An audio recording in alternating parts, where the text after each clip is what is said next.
ये दारू के नशे में काफी स्पीड से गाड़ी लेकर के आई, जिससे आप कह रहे हैं कि वो शराब पी करके आई थी। जी। आमतौर पर वो शराब पीती हैं, इससे पहले भी उन्होंने बदतमीजी की है। जी सर, उन्होंने पहले भी काफी गाड़ियों से बदतमीजी की है।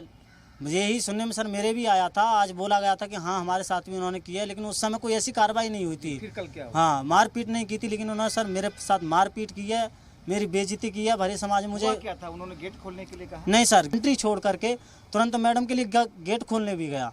मैंने गेट खोला तो जगह थोड़ी सी कम पड़ रही थी। मैं बोला मैम प्लीज़ आप थोड़ा सा पीछे कर लीजिए, जिससे कि आपकी गाड़ी को स्क्रैच ना आए, आपके लिए कोई दिक्कत ना हो। इतना ही मैंने ओनली बोला था, तो मैडम ने शीशा उतार के मेरे को सीधा गाली देना चालू किया। उसके बाद सर मैं आपके साथ मारपीट भी की, धक्का मुक्की भी की, वर्दी कहीं आपकी फटी हाँ, हुई? जी जी सर बिल्कुल, दिखाइए। ये यहाँ से फटी हुई है, देखिए ये रही सर। जी जी, इसमें मैं सर अपना आई कार्ड और विसिल लगा के रखता हूँ हर समय। इसको भी पकड़ा, यहाँ से कॉलर से भी पकड़ के खींचा तानी की। मारपीट भी की आपके साथ? जी सर बिल्कुल। अब